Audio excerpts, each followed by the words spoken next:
Hi, it's Ellen. So I'm going to share how to edit students' pages going forward with the school year. And first, I just wanted to start off with telling you thank you so much for helping to continue edit pages. I'm actually thinking it might be easier process, and it might be something we continue to do in the future. I'm not sure.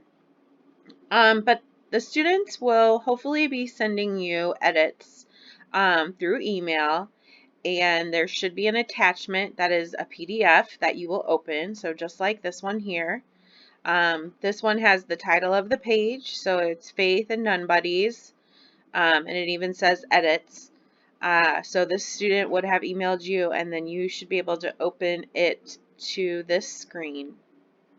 And I will tell you, when you start to try to do other things, it's going to ask you to pay a fee or to sign in. So I have kind of a little bit of a workaround so that you can still do it all for free. Up here at the top, there's a little highlight text. So if that's how you want to, maybe you have to click on it first. And then if that's how you want to mark names that are misspelled, you could certainly do that. There is also the pen tool, so sign a document and signature. I wouldn't do that till the very end. And then you can edit text and images. If you click that, again, it's going to prompt you to sign up for Adobe. So to kind of bypass that, I would probably start with the highlighter pen to highlight things. And then at the end, come over to the right and say fill and sign. Oops.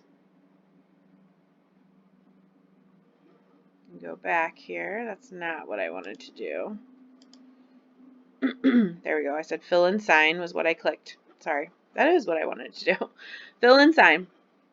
And then now at the top, there are some more tools you can use. So there's the text tool. So for instance, if this photo needed to maybe be cropped,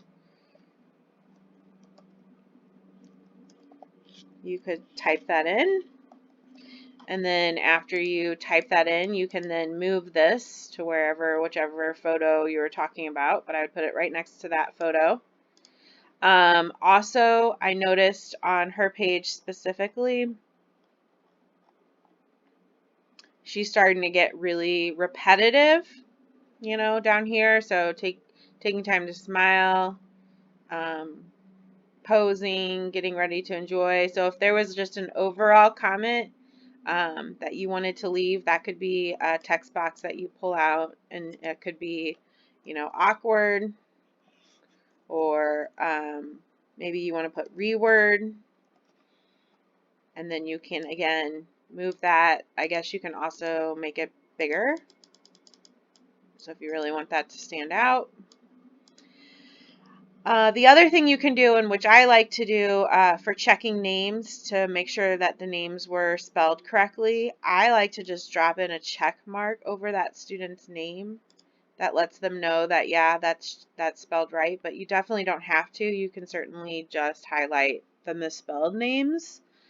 The other thing for this page was that she didn't list any of the sisters' names except for Sister Jan. So she would need to reach out and find out sisters' names. So maybe just typing find out sisters' names would also be an option. And then I guess I could always make that smaller. The other thing you can do is circle things. So this is the little circle tool next to the check mark tool. So maybe, again, if there was a misspelled word, you have to click it on and then drag it however big you wanted it to be. You could also use this, I guess, to say to crop parts of the picture out. But I would probably do a line for that. So you click on the line tool. Again, it's going to let you drag out that line. And then you could write above that in a text to crop. The dot tool is literally a dot, so I don't know that you would use that. The X tool, you could simply, like if it was the wrong grade, put an X over it. And then the last thing I want you to do after you've gone through and checked your students' pages for their edits is to sign it. So to scroll back up to the very top, and it's very possible you might just get one page to edit. Some students have one pages, some of them have two. But go ahead and hit the sign tool and just say add a signature, or I think it just has you sign, and then go ahead and do your whole name. And once you've done this once, it will save it, apply. And then now you can see my cursor as I move it around. It's my signature. So just leave your signature at the top, and if you want to make it bigger, you can.